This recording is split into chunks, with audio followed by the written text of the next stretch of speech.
성도 여러분, 저와 여러분은 교회를 세우는 사람들입니까? 아니면 교회를 무너뜨리는 사람들입니까? 교회를 세우는 사람, 교회를 무너뜨리는 사람.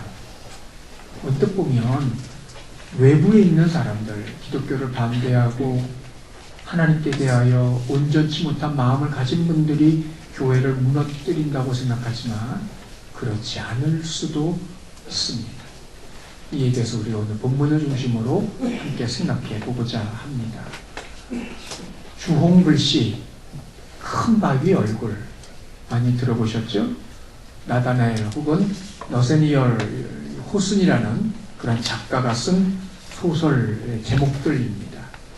이 호슨이 쓴 소설 이것 외에도 여러 편의 단편들이 있고 그 단편들을 모아서 단편집을 내기도 하였습니다. 그 가운데 그 단편집 가운데 반점이라는 제목을 가진 단편이 하나 있습니다. 에일머라고 불려지는 유명한 과학자가 있는데 어느 날 조지아나라는 아주 아름답게 생긴 여자를 보고 반해서 청혼을 하게 되어지고 결혼을 하게 됩니다. 그런데 이 조지아나의 뺨에는 진홍색 반점이 하나 있었어요. 새끼손가락 2마디 정도 되는 그만한 크기의 반점이 하나 있었습니다. 처음에는 신경 쓰지 않았습니다만 어느 날 그 반점이 이 남편인 에일머의 눈에 들어왔고 그때부터 신경이 쓰이기 시작합니다. 그 반점 때문에 아내의 아름다움이 깎여진다고 생각이 들었기 때문입니다. 마침 과학자였기 때문에 에일머는 자신의 아내를 설득해서 아내 뺨에 있는 반점을 없애기로 하고 그 반점을 없애는 용액을 제조하기 시작했고 마침내 그 용액을 제조해냅니다. 이제 이 용액만 있으면 아내의 반점은 사라지고 아내는 더 아름다운 모습을 가질 수 있을 것이라는 확신하에 그 용액을 아내에게 복용시키게 합니다. 복용하게 합니다. 그리고 아내는 그 용액을 복용했습니다. 용액을 마신 아내, 정말 기대대로 예상대로 아내의 뺨에 있던 반점은 서서히 사라져가고 있습니다. 그런데 말입니다. 그 용액으로 인해서 그 아내는 결국 목숨을 잃고 맙니다. 어찌 보면 별것 아닌 것을 위해서 정말 지켜야 될 소중한 것을 잃어버리고 있음에 대해서 말하고 있는 것을 보게 됩니다. 에일머라는 과학자는 전혀 예상하지 못한 일이었을 것입니다. 그러나 그렇다고 해서 그의 잘못이 상쇄되어지지는 않습니다. 성도 여러분, 중요한 것이 여기 있습니다. 이건 소설에서는 나오는 그러한 이야기이긴 합니다만 가만히 생각해보면 우리들의 실제 모습이기도 합니다. 때에 따라서는 우리들도 이 에일머 같은 사람일 수도 있고 또 그런 사람이 될 수도 있습니다. 아니 어찌 보면 우리들은 이미 그런 삶을 살고 있는 사람들일런지도 모릅니다. 그러면 그러한 삶, 별것도 아닌 것에 집중하느라고 정말 붙들고 지켜야 될 소중한 것들을 잃어버리고 있는 그런 우리의 삶, 그것이 무엇인지에 대해서 우리 오늘 본문을 중심으로 함께 생각해 봅니다.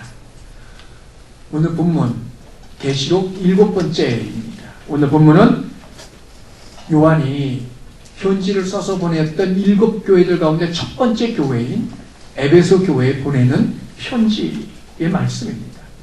에베소. 자, 우리는 흔히 아시아라고 이야기를 하면 인도부터 시작을 해서 중국과 심지어는 동남아뿐만 아니라 일본에 이르기까지 이 지역을 아시아라고 생각을 합니다만 그 당시에는 아시아라고 이야기를 하면 터키 지역을 주로 이야기를 하곤 하였습니다. 자, 지도를 보여주시면 지금 여러분이 언젠가도 한번 첫 시간에만 말씀을 드렸습니다만 지금 이 보시는 곳이 터키이고 그 터키 내에 7개의 교회가 있는 것을 보게 됩니다. 에베소, 서머나, 버가모, 그리고 두아디라, 사데, 빌라델피아, 라우디게아 7교회가 그 교회였고 그 중에 첫 번째가 에베소 교회입니다. 에베소는 그 지역에서 가장 최초로 그리고 가장 크게 세워진 도시였어요. 물론 그 지역의 행정도시가 버가모였음에도 불구하고 행정수도가 버가모였음에도 불구하고 버가모를 제치고 가장 크고 최초로 세워진 도시가 이 에베소였다는 말입니다. 어디서 출발을 하든 이 아시아로 가는 모든 배들은 반드시 이 에베소를 제일 먼저 거쳐야만 하는 그러한 관문이기도 합니다. 그런데 이 에베소는 신전지기라 불려지는 또 다른 별칭으로 불려지고 있었는데 그 말은 그만큼 우상 숭배가 극심했다는 이야기입니다. 그 중에 하나 사도행전에서 나오고 있는 아데미 여신전이 바로 이 에베소에 있었던 것을 보게 됩니다. 지금 여러분이 보시는 것은 모형이에요. 지금 가서 보면 그냥 기둥 하나만 세워져 있고 나머지 흔적 없이 사라져 버렸는데 기록에 의하고 고고학적인 발굴에 의해서 학자들이 지금 모형도를 만들어 놓은 것입니다. 길이가 130m, 폭이 67m, 그리고 보시는 것처럼 하얀 대리석으로 세워진 120개의 기둥으로 세워진 신전이었습니다. 고대 세계 7대 불가사의 가운데 하나에 속하는 것이 바로 이 에베소에 있었던 아데미 여신전이었습니다. 신전만이 아닙니다. 자, 이건 단지 그냥 제사만 드리는 것이 아니고 일종의 구약에 보면 도피성과 같은 역할을 하던 그런 곳이 바로 신전이었습니다. 때문에 누구든지 죄를 범한 사람이 신전 안에 숨어들면 도저히 잡아낼 수 없는 그런 신성 불가침의 영역이기도 했습니다. 결국 우상 숭배가 극심했고 범죄자가 가득 찬 곳 에베소였습니다. 그것뿐만이 아닙니다. 이후에 황제 숭배를 위해서 로마 황제를 숨기는 2개의 신전이 세워졌는데 그 중에 하나, 지금 여러분은 요한시대에 있었던 도미티안이라는 그 황제를 위해 세워놨던 신전의 흔적을 보고 계십니다. 에베소는 이것뿐만이 아니었습니다. 우상숭배가 극심한 만큼, 왜냐하면 여사제들이 대부분 몸을 파는 여자들이었기 때문이었는데 성적으로도 몹시 타락한 그러한 도시이기도 했어요. 자, 그런데 이걸 광고하는 광고판이 하나 있습니다. 잘 안 보이실는지 모르겠습니다만 혹시 그 좌측 부분쯤에 보이셔요? 하트 모양입니다. 사랑이 필요한 사람은 이 돈을 들고 오라는 거예요. 그래 돈이 없어도 받아준다는 겁니다. 왜? 외상장부거든요. 외상도 해준다는 겁니다. 그런데 그 위에 희미하게 보이지만 예쁜 여자들이 많다는 거죠. 다만 조건이 하나 있습니다. 발 크기가 이만큼은 돼야 된다는 거예요. 요즘 말로 하면 19세 이하는 출입 불가 뭐 그런 이야기입니다. 근데 그 시대에 벌써 이런 광고가 길바닥에 새겨져 있는 것을 보게 됩니다. 성적으로도 문란했던 도시였습니다.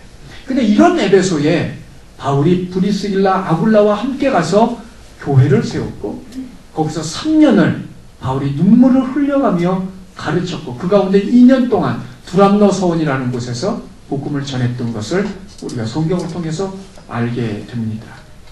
바울이 이렇게 목회한 교회가 이 에베소였고 바울 이후에는 디모데가 목회자가 되어서 섬겼고 그 디모데 후에 오늘 본문에 등장한 이 요한이 목회자가 되어서 섬겼던 교회가 바로 에베소 교회였고 그곳이 에베소였습니다. 아마도 요한은 예수님께서 에베소 교회를 처음 언급하실 때 그의 마음은 마구 뛰었을 겁니다. 왜냐하면 자신이 목회하던 교회였기 때문입니다. 더군다나 이 에베소 교회를 말씀하시면서 보여주신 예수님의 모습에서 더더욱 그런 확신을 얻을 수 있었습니다. 에베소 교회에 보이신 예수님의 모습, 자 1절에 의하면 2가지입니다. 첫째는 오른손에 7뼈를 붙들고 계시는 모습이었습니다. 자 여기 수건이 하나 있습니다만 자, 이렇게 제가 붙잡고 있다고 생각을 해보세요. 이것도 붙잡고 있는 거예요. 그러나 이건 일부분 붙잡고 있는 거죠. 누군가가 이 수건을 낚아채거나 잡아 빼면 빼앗길 수밖에 없습니다. 그럼 오늘 본문에 말하고 있는 붙잡다라는 그 말은 이렇게 붙잡고 있는 것을 말합니다. 전체를 손에 쥐고 있는 거예요. 누가 와도 빼앗기지 않는다는 것을 의미하고 있는 그러한 이야기입니다. 하나님께서는, 예수님께서는 교회의 사자들, 교회를 담당하는 그들을 붙잡고 계시는 것을 말하고 있습니다. 요한이 이 모습을 볼 때 얼마나 감격이 되었을까요? 지금은 자신이 비록 유배되어서 단모섬에 와 있지만 그럼에도 불구하고 하나님께서 자신과 여전히 함께하고 계신다는 것. 요한에게 상당히 큰 위로가 되었을 줄 압니다.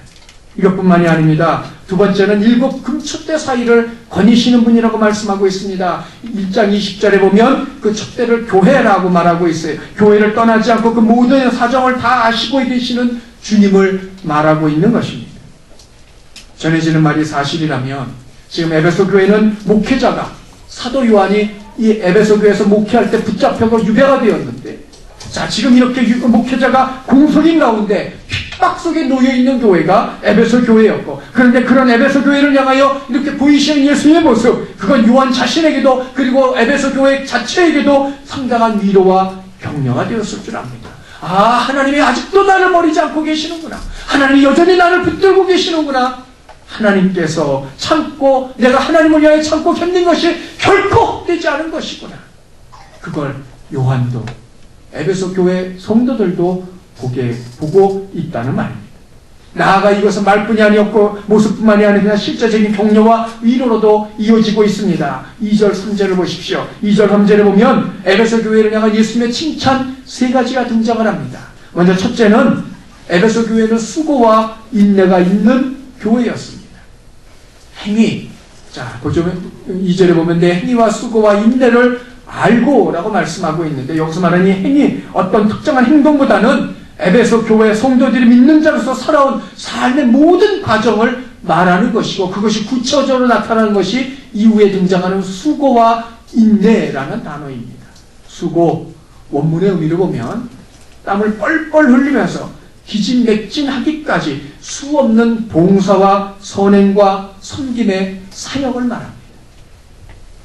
기진맥진할 때까지 그들은 쉬지 않고 하나님 앞에 성도들을 위하여, 교회를 위하여 애를 썼던 사람들입니다.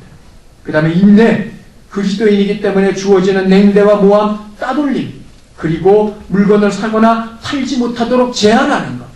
사실 그 시대에 예수 믿는다는 한 가지 이유 때문에 실제적으로 삶에 필요한 일용품조차도 팔지 않았고, 만일 성도들이 상인이라면 그들에게 물건을 대주지 않는 일들이 비일비재하게 벌어졌습니다. 사느냐 죽느냐, 먹을 걸 확보하지 못하면 굶어 죽을 수밖에 없는 그런 상황 속에서도 성도들은 결코 그들의 믿음에 의해서 흔들리지 않고 굽히지 않았더라는 말입니다. 그것이 인내라는 말로 표현이 되고 있습니다. 에베소 교회는 수고와 인내가 멈추지 않는 그런 교회였습니다. 에베소 교회가 이렇게 된 데는 그만한 이유가 있습니다. 바울이 3년의 목회 생활을 마치고 에베소 교회를 떠나면서 하였던 마지막 설교가 있습니다. 사도행전 20장에 보면 에베소 교회에 있는 장로들을 불러 모아서 마지막 고별 설교를 하는데, 그때 하였던 말, 자, 거기에 보면 아시아에 들어온 첫날부터 18절 19절에 보면 아시아에 들어온 첫날부터, 다시 말하면 에베소 교회, 에베소 지역에 도착한 그날부터를 말하는 겁니다. 그날부터 내가 어떻게 여러분들을 섬겼는지 여러분들이 잘 알고 계십니다. 그건 모든 겸손이고 눈물이고 유대인들로 인한 시험을 참고 주를 섬긴 것입니다. 라고 바울이 말하고 있습니다. 에베소 교회 성도들은 바울이 3년 동안 이렇게 자신들을 섬긴 걸 보아왔어요. 유대인들로부터 그 핍박을 받아가면서 복음을 전한 것으로 말미암아 그 은장색 드레메가 팔고 있던 그 아데미 여신의 그 신전이 덜 팔려나가게 되고 수입이 줄어들자 소동을 일으켰고, 그것 때문에 그 일대 에베소에서 소동이 나타나게 됐는데, 그런 모든 수모를 겪으면서도 이 바울은 에베소 교회를 향한 그 열정을 멈추지 않았고 수고를 그치지 않고 행하고 있었던 것이고, 그걸 성도들은 그대로 지켜보고 자신들 역시 그러한 위치에 도달하게 되어짐에 바울과 같이 똑같이 수고와 인내를 하였던 그러한 모습인 것을 보게 됩니다. 두 번째는 바른 진리를 수호한 교회였습니다. 2절을 다시 보십시오. 악한 자들을 용납하지 아니한 것과 또 자칭 사도라 하되 그렇지 않은 자들을 시험하여 드러낸 것이라고 말하고 있습니다. 악한 자들, 도덕적으로나 율법적으로 혹은 종교적으로 옳지 못한 그런 행동을 한 모든 사람들을 말합니다. 그들을 용납하지 않았다는 거예요. 그냥 못 본 척, 모른 채 지나가지 않았다는 말입니다. 그들의 잘못을 지적하고 경고하고 경계하며 지나왔음을 말하고 있습니다. 자칭 사도라지 아닌 자들을 시험해서 그들이 거짓된 것임을 드러냈다.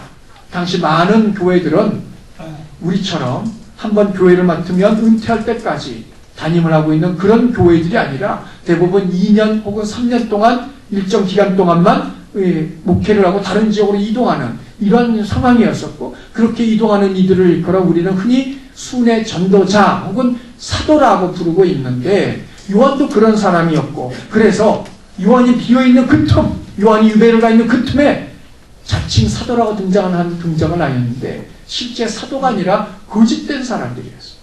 그래서 결국은 들어와서 자신들의 이익만을 챙겨나가는 그런 아주 악하고 못된 사람들이 있었고, 겉으로 봐서는 알 수 없었지만 에베소 교인들은 그들을 시험해서 그들이 거짓된 것을 드러내고 분별해서 찾아내고 그들을 교회에서 과감하게 내쫓았던 것을 보게 됩니다. 한마디로 분명한 성경의 지식과 신학적 바탕 위에 세워졌던 교회가 에베소 교회였어요. 이만이 아니었습니다. 6절을 보십시오. 내가 니골라 당의 행위를 미워한다 라고 말씀하고 있습니다. 니골라 당. 자, 니골라 누구인지 정확히 알 수 없습니다만 사도행전에 보면 초대교회 7 집사를 세우는데 그 중에 이 니골라라는 사람이 포함되어 있는 것을 보게 됩니다. 자, 이 니골라 집사가 나중에 본문이 말하는 니골라 당을 만들었는지는 정확하게 알 수 없지만 많은 학자들이 이 부분에 대해서 동의를 하고 있습니다. 중요한 것은 그가 누구이든 그게 중요한 게 아니고 그가 행한 일이 니골라 당. 자, 이 일종의 사조직을 만들었다는 이야기입니다. 그렇다면 이 니골라는 외부에서 들어온 그런 어떤 잘못된 사람이 아니고 교회 내에서 이런 잘못된 조직을 만들었던 사람입니다.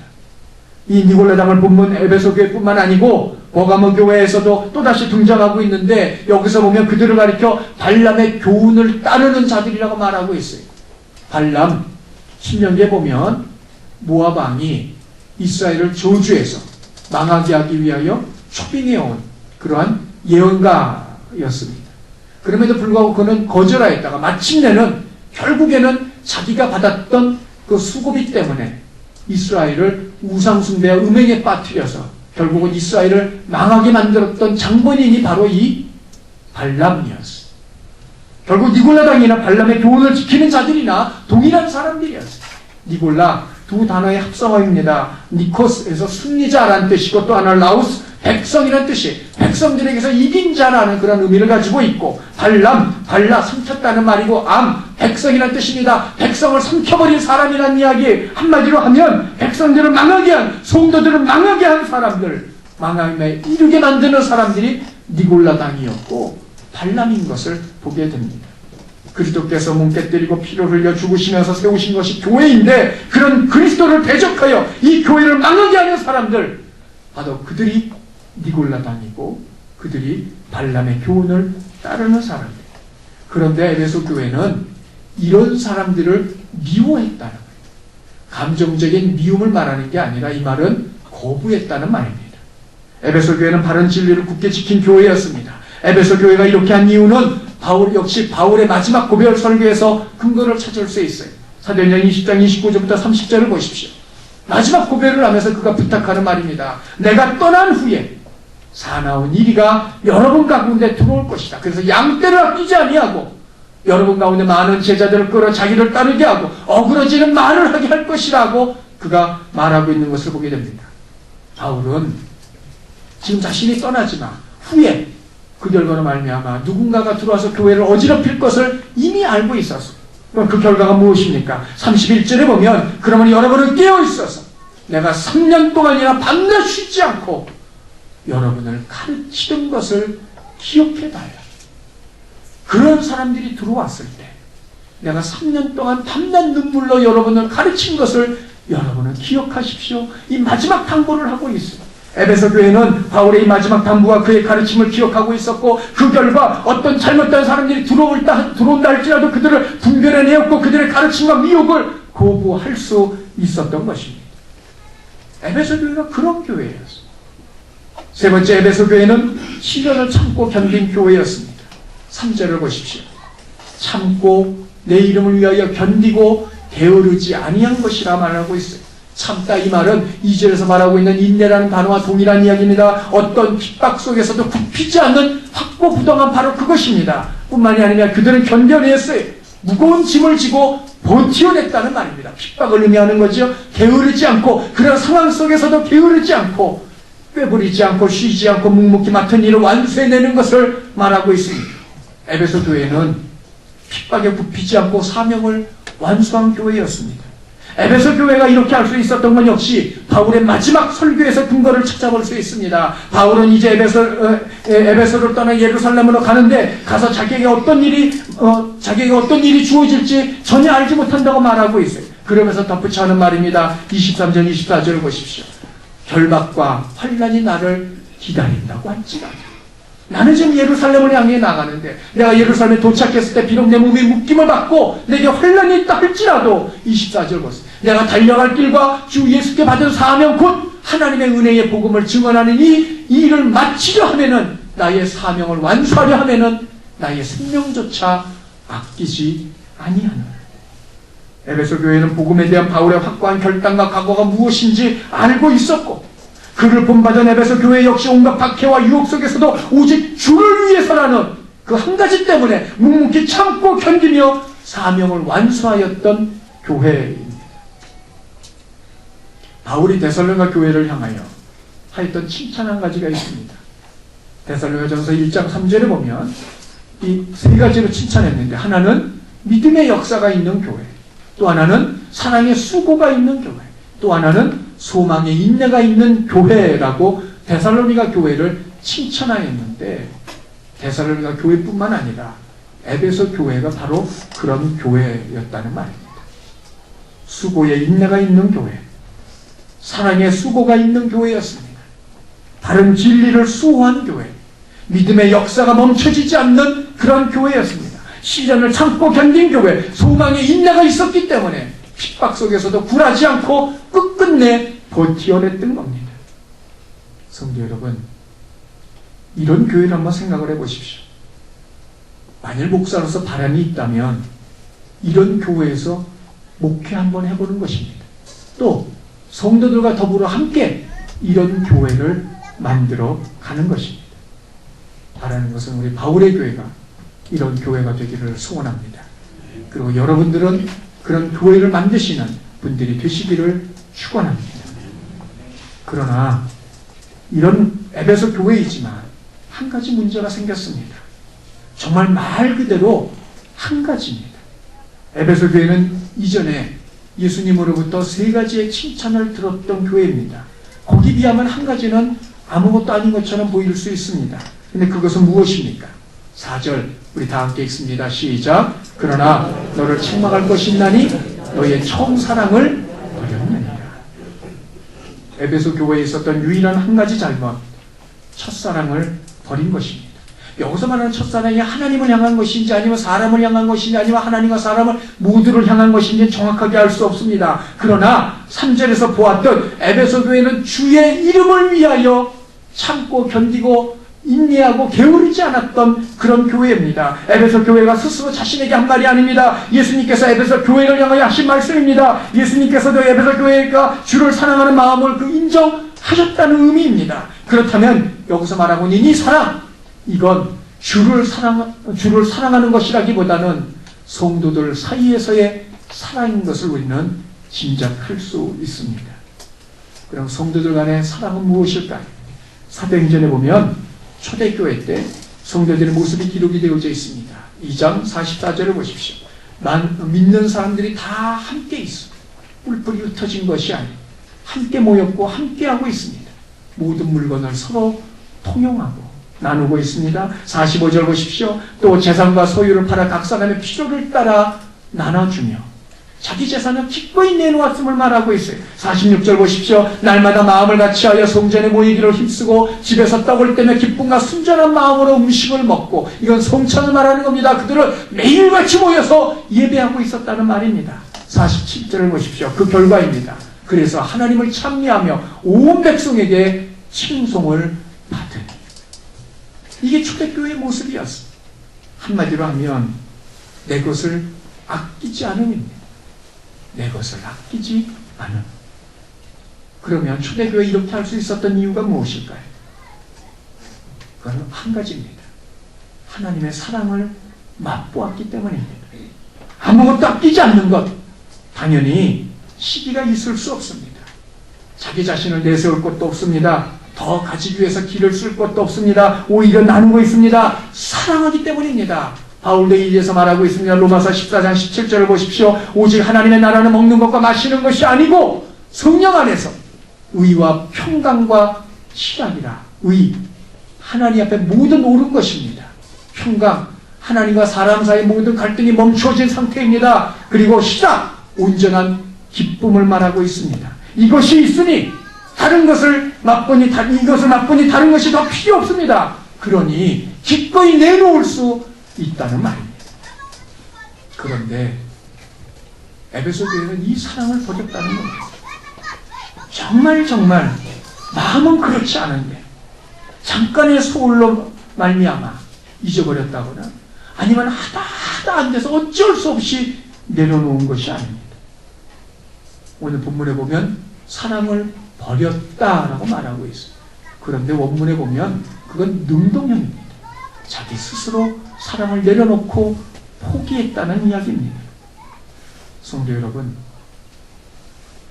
이전엔 남편이나 아내들이 와 계시는데 여러분의 아내와 여러분의 남편과 결혼한 지 여러분 얼마나 되셨습니까? 대략 한 20여 년쯤 돼갑니까? 자, 얼마나 됐든지 여러분 처음 사랑했을 때 그 감정, 그 설레임, 그거 지금까지 그대로 간직하고 유지하고 계신 분이 계십니까? 지금의 남편을 보며 지금의 아내를 보며 지금도 여전히 설레고 있는 분이 계시냐는 말입니다. 간혹 그런 분들이 계십니다. 근데 그런 분들은 별종입니다. 아마 대부분은 첫사랑을 잃어버렸을 줄 압니다. 그러면서 하는 말이 정 때문에 산다, 자식 때문에 산다고 이야기를 합니다. 부부는 그럴 수 있습니다. 그러나 교회는 그럴 수 없습니다. 보십시오. 에베소 교회는 분명 잘못했습니다. 산술적으로 보면, 생각해보면 세 가지 잘했고 한 가지 잘못했어요. 빼도 잘한 것 두 가지가 남아요. 그러나 예수님의 개석법은 다릅니다. 그 한 가지가 앞서의 칭찬 세 가지 모두를 다 무너뜨리고 있다는 말입니다. 그 결과 에베소 교회는 이 한 가지로 회복하지 못하면 돌이킬 수 없는 결과를 가져올 수밖에 없습니다. 5절 하반절을 보십시오. 만일 내가 회개하지 아니하면 촛대를 그 자리에서 옮겨버릴 것이다. 촛대, 교회입니다. 그 자리에서 옮길 것이다. 에베소 지역은 침적토가 쌓이는 곳입니다. 지형학적으로. 당연히 그러다 보니까 이 요한이 계시록을 기록할 그 당시만 해도 이미 벌써 3번에 걸쳐 장소를 이전했던 곳이 에베소였어요. 예수님께서는 그걸 끌어오셔서 말씀하고 계시는 겁니다. 너희가 보았지 않았느냐? 에베소가 이제까지 3번이나 옮겼던 것을 너희가 마찬가지다. 사랑을 회복하지 않으면 교회를 옮길 것이다. 교회를 옮기리라 교회가 다른 지역으로 옮겨간다는 말이 아닙니다. 우리 교회도 일산에서 처음 시작할 때 마두동에서 시작을 했습니다. 그리고는 대화동으로 왔고요. 대화동을 거쳐 지금 여기 가자동 여기까지 이루고 있는 것을 보게 됩니다. 그러나 옮긴다는 것은 그런 의미가 아닙니다. 하나님께서 본래 의도하셨던 교회로서의 기능과 교회의 본질과 교회의 정체성을 잃어버린다는 이야기입니다. 여러분 그 이유가 무엇일까요? 다음 사진을 보여주시죠. 여러분 이곳이 어디일까요? 어딜 것 같습니까? 어디서 눈에 좀 익숙하지 않습니까? 멀지 않은 곳입니다. 우리가 살고 있는 곳이 고향 종합운동장입니다. 근데 이것이 운동장이라는 걸 알 수 있는 이유가 뭐예요? 생긴 모습이 외형이 그렇기 때문입니다. 그 다음 사진을 보여주시죠. 예쁘게 잘 지은 건물이죠? 무엇같이 보입니까? 무엇과 같이 보입니까? 이게 교회입니다. 이탈리아 로마에 있는 주빌리 교회라는 것입니다. 외형적으로 보아서는 교회인지 알 수 없습니다. 자세히 보고 들어가 봐서야 비로소 교회임을 알 수 있습니다. 교회는 외형이 아닌 다른 표지가 있습니다. 그러면 교회의 본질, 교회의 표지, 그것은 무엇일까요? 그건 오직 하나입니다. 사랑이에요. 요한복음 13장 35절을 보십시오. 너희가 서로 사랑하면 이로써 모든 사람이 너희가 내 제자인 줄 알리라. 교회는 성도들의 모임입니다. 교회는 제자들의 모임입니다. 그럼 누가 성도이고 누가 제자냔 말이죠. 서로 사랑하는 곳, 서로 사랑하는 사람이 교회이고 그가 제자라는 것을 말씀하고 있습니다. 그러므로 교회의 본질은 사랑입니다. 그러므로 이런 사랑을 버렸다는 것은 스스로 교회라는 것을 거부하는 것이고 교회의 길을 부인하고 있는 것입니다. 당연히 예수님께서는 그런 교회를 그냥 놔두실 까닭이 없습니다. 프랑스의 신학자인 자크 엘로는 말하고 있습니다. 예수님은 교회를 포기할 준비가 되어 있으시다. 예수님은 교회를 포기할 준비가 되어 있으시다. 하나님께서 의도하신, 하나님께서 원래 생각하셨던 그 교회는 영원 불멸한 교회입니다. 그러나 개교회는 사정이 다릅니다. 사랑하지 않음으로 말미암아, 사랑을 버림으로 말미암아 교회됨을 스스로 포기한 교회는 더 이상 하나님의 교회가 아니고 그 교회 하나님께서는 그 교회에 남아 계실 이유가 없습니다. 그래서 어떤 분은 자기 차 뒷 유리창에 이런 문구를 써두었습니다. 하나님께서 가까이 계시지 않는다고요. 하나님께서 가까이 계시지 않는다고요. 과연 누가 떠난 것일까요? 우리 주변에 하나님이 자신을 사랑하지 않는다, 하나님께서 나를 멀리 하신다 라고 생각하는 사람들이 있습니다. 그 말이 사실일까요? 아니, 오히려 그 자신이 하나님을 떠난 것은 아닐까요? 하나님을 떠난 것, 하나님이 떠난 것입니까? 아니면 사람이 떠난 것입니까? 본문 오늘 분명히 말하고 있습니다. 너희가 처음에 사랑을 버렸느냐. 사랑을 버린 교회, 아무것도 없는 교회입니다. 고린도전서 13장 1절을 보십시오. 사람의 방언을 하고 천사의 말을 할지라도 사랑이 없으면 소리나는 불이여 울리는 꽹과리가 되고, 2절을 보십시오. 예언을 하고 모든 비밀과 지식을 알고 산을 옮기는 믿음을 가졌을지라도 사랑이 없으면 아무것도 아니고, 3절을 보십시오. 자신의 모든 것으로 구제하고 심지어 자신의 몸을 내어줘 불사르게 할지라도 사랑이 없으면 아무 유익이 없느니라. 사랑이 없으면 자신에게 무엇을 하든 아무것도 아니고 남을 위하여 무엇을 하든 아무 유익이 없음을 말하고 있습니다. 그 이유가 무엇입니까? 요한일서 4장 8절 보십시오. 하나님은 사랑이십니다. 하나님은 사랑이십니다. 하나님이 사랑이시기 때문에 사랑이 없다는 것은 하나님께서 계시지 않는다는 말이고, 하나님께서 계시지 않는다는 것은 하나님을 위하여 한 모든 것들이 다 헛된 일인 것을 말하고 있는 겁니다. 어느 교회 오후 헌신 예배 때 있었던 일입니다. 이 교회 담임 목사님은 실력이 많은 성경학자이기도 하고 신학자이기도 하고 주석을 써냈던 그런 분이었습니다. 근데 어느 날 헌신 예배 시간이 돼서 외부의 강사를 모셔왔고, 마침 오셨던 그 강사님께서 사도행전을 중심으로, 특별히 바나바를 중심으로 말씀을 전했을 때입니다. 바나바, 권위자라는 별명이 붙어 있다고 했는데, 이 오신 강사님은 그 권위라는 말을 권세와 위엄이라고 바꿔서 해석을 했어요. 본래는 위로자, 권면자라는 뜻인데 권세와 위엄으로 해석을 했어요. 물론 잘못한 겁니다. 그때 그 순간 저 뒤에 앉아있던 장로 한 분이 큰 소리로 경멸적인 단어를 사용을 했습니다. 어떻게 목사가 그것도 모르냐 그거죠. 그런 주제 어떻게 와서 설교를 하냐 그겁니다. 그런데 그 소리가 얼마나 컸던지 전교인이 다 들었고 예배 분위기 자체를 망쳐버렸던 겁니다. 그분은 지식은 가지고 있었는지 모르지만 사랑은 없었습니다. 제가 아는 한 분이 있습니다. 누구보다도 기도에 열심입니다. 누구보다도 많은 것을 알고 있습니다. 누구보다도 하나님을 향하여 큰 기대와 포부를 갖고 있는 분입니다. 그러나 그분을 대할 때마다 느껴지는 것이 하나 있습니다. 그분은 늘 날이 서 있습니다. 거칩니다. 그리고 사납습니다. 늘 자신만 옳다고 생각하기 때문입니다.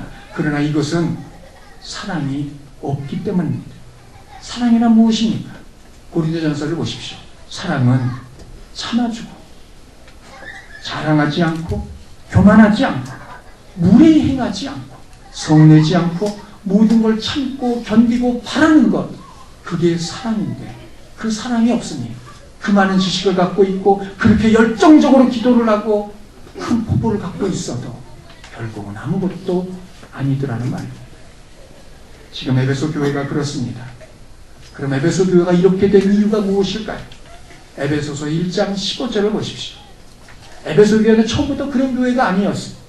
에베소 교회는 믿음과 모든 성도를 향하여 사랑을 가지고 있었던 교회였습니다. 그들에게도 서로 사랑하던 때가 있었습니다. 그런데 어느 날 교회 내에 바울이 떠나간 이후에 악한 자들이 들어오기 시작을 했습니다. 자칭 사도라고 하지만 거짓된 사람들이 들어왔습니다. 니골라당까지 생겼습니다. 결국 서로 사랑하던 사람들이 서로를 믿지 못하게 되었습니다. 혹시 저 사람도 악한 사람이 아닐까? 다른 사람을 의심합니다. 혹시 저치도 거짓이 아닐까? 그리고 불신하게 되었습니다. 혹시 다른 꿍꿍이 속을 갖고 이 자리에 있는 건 아닐까? 거짓된 사람들과 손으로 위장하는 자들, 그리고 이단까지 교회를 시끄럽게 하며 이에 교회는 그들과 단호히 맞서서 싸웠고 그리고 그들을 물리쳐냈습니다. 그러나 남은 것이라고는 다른 사람을 향한 불신과 의심과 믿지 못함, 바로 그것이었습니다. 자 알아보고 놀란 가슴, 소뚜껑 보고 놀란다는 그 이야기인 것입니다.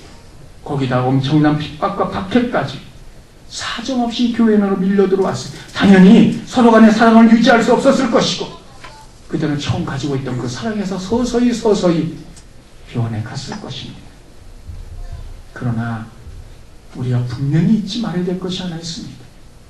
비록 상황이 그렇다 할지라도, 사정이 그렇다 할지라도 그렇기 때문에 서로 사랑해야 된다는 의무에서 면제된 것은 아니라는 말입니다. 5절을 다시 보십시오.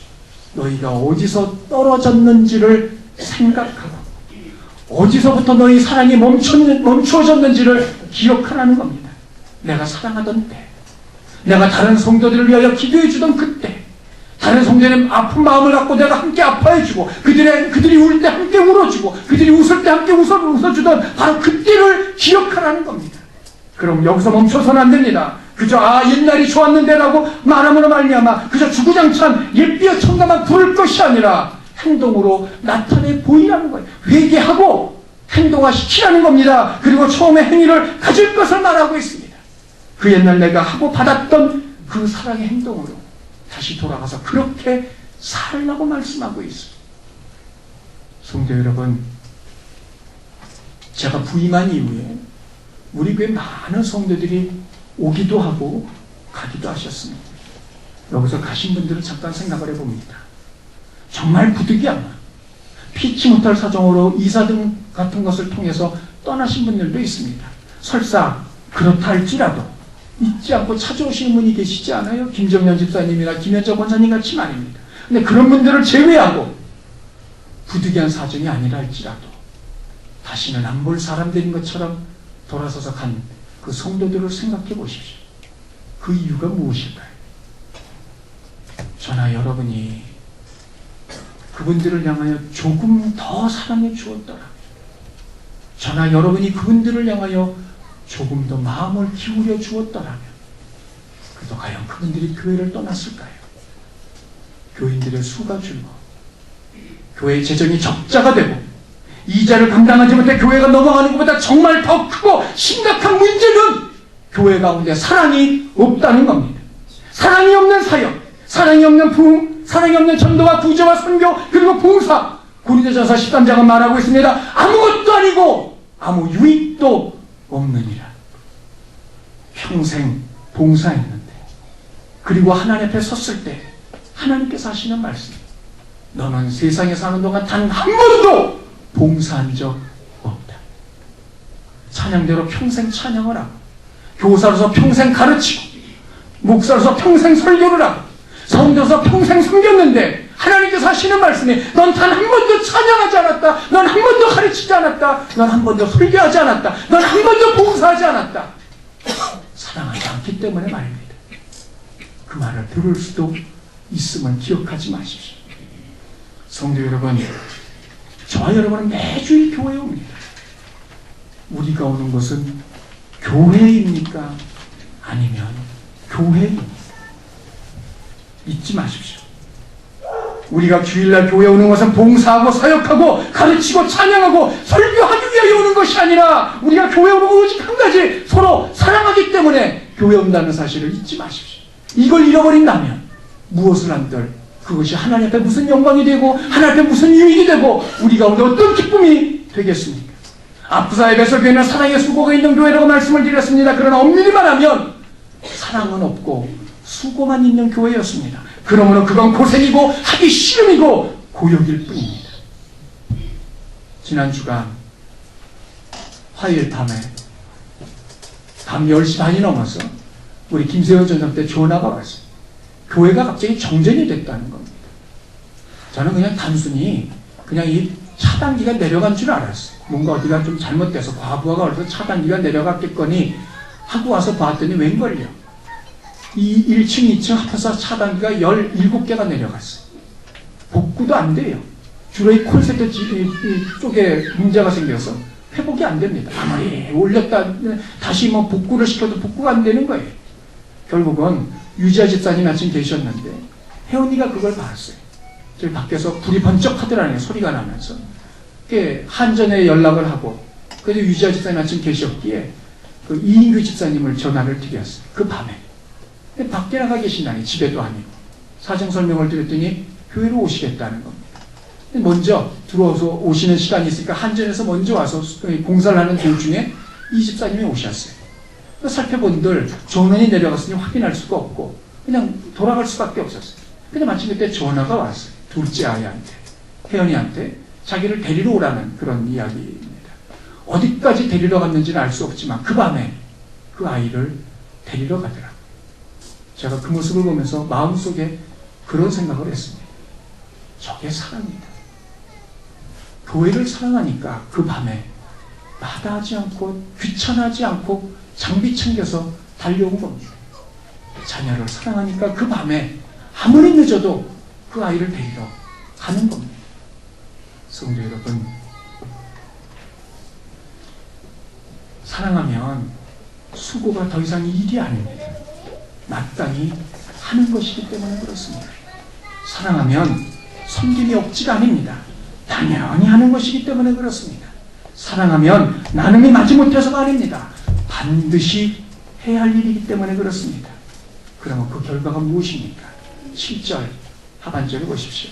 이기는 그에게는 신앙적으로 성공한 사람을 말하는 것이 아닙니다. 사랑을 잃었다 다시 회복한 사람을 말하는 겁니다. 그에게는 내가 하나님의 낙원에 있는 생명나무의 열매를 주어 먹게 하리라. 생명나무 떠오르는 것이 있지요. 무엇입니까? 에덴 동산이 아담과 하와가 범죄한 이후에 하나님께서 생명나무 실과를 따먹고 영생할까 그들을 내어보내신 것, 그것이 에덴 동산이고 생명나무였어요. 실제로 나무인지는 알 수 없습니다만 거기서 의미하는 것 하나입니다. 하나님과의 교제입니다. 범죄하였음에도 불구하고 하나님과 더 이상 교제를 나눌 수 없었기 때문에 하나님 아담과 하와를 내보내신 거예요. 그런데 그 교제가 다시 회복이 되고 있다는 말입니다. 하나님과 교제가 회복된 사람, 그 사람은 기도의 능력이 있습니다. 기도의 응답이 있는 사람입니다. 그러면 결국 내 기도를 막고 있었던 것은 바로 내 자신입니다. 누군가에게 먼저 손을 내미십시오. 그리고 누군가가 나를 향하여 손을 내밀고 있다면 그 손을 두 손으로 붙잡아 주십시오. 먼저 다가가 인사하십시오. 나는 성격이 그렇지 못해 인사할 수 없다고 말하지 마십시오. 그건 성격이 그런 것이 아니라 하고 싶지 않은 것입니다. 목장 모임에 참석하십시오. 시간을 내서 참석하십시오. 할 수 없다면 시간을 만들어서라도 참석해 보십시오. 이 점을 잊지 마십시오. 목장 모임, 목장의 식구들은 우리 교회에서 나와 가장 가까운 사람들입니다. 내가 가장 가까운 그 사람들과 사랑할 수 없다면 누구를 더 사랑할 수 있을까요? 성도 여러분, 사랑이 없다는 것은 여러 가지 가운데 하나 없는 것이 아닙니다. 사랑이 없는 것은 아무것도 없는 것, 모두 다 없는 것입니다. 본문에 니골라다가 교회를 망하게 하는 그런 사람들이었습니다. 그러나 이들 못지않게 교회를 무너뜨리는 사람들이 있습니다. 그들은 서로 사랑하지 않는 성도들입니다. 교회를 무너뜨리는 가장 확실한 방법 가운데 하나, 그건 서로 사랑하지 않는 것입니다. 우리가 하나님 앞에 갔을 때 적어도 하나님으로부터 너는 교회를 무너뜨린 사람이라는 책망은 듣지 않아야 하지 않겠습니까? 성도 여러분, 시작하십시다. 작은 것부터 시작하십시다. 내가 할 수 있는 것부터 시작하십시다. 그것이 인사라면 인사를 하십시오. 그것이 함께 나눔이라면 나눠주십시오. 그것이 용서라면 그렇게 기꺼이 하십시오. 배품이라면, 봉사라면 그렇게 행하십시오. 그때 저와 여러분을 통하여 교회는 무너지지 않고 오히려 굳건히 서갈 것입니다. 하나님 앞에 섰을 때 교회를 무너뜨린 사람이 아니고 교회를 일으킨 사람, 교회를 세운 사람, 교회를 굳건히 한 사람이라는 칭찬을 받을 수 있는 저와 여러분 다 되시기를 주님의 이름으로 축원합니다. 기도합니다. 하나님, 우리를 돌아봅니다.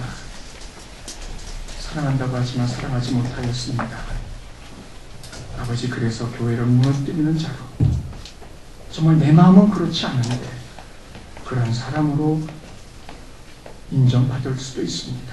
아버지, 힘있게 사랑하게 하여 주옵소서. 우리가 어디서부터 떨어졌는지를 생각하고 옛사랑을 돌이켜 회복하게 하여 주옵시고, 그러면 나보다 남을 낮게 여기게 하시며 오히려 다른 사람을 세우며 격려하며 이끌고 나아갈 수 있는 그런 저희가 되게 하시고, 그로 말미암아 교회를 무너뜨리는 사람이 아닌 교회를 세우는 사람, 굳건히 하는 사람들이 다 되게 하여 주옵소서. 예수님 이름으로 기도드리옵나이다. 아멘. 좌우와 함께 계신 분 함께 인사를 나누도록 합니다. 자, 인사를 함께 하시죠. 사랑합니다.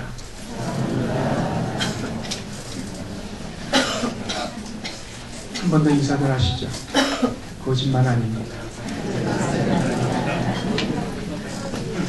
찬양 부릅니다.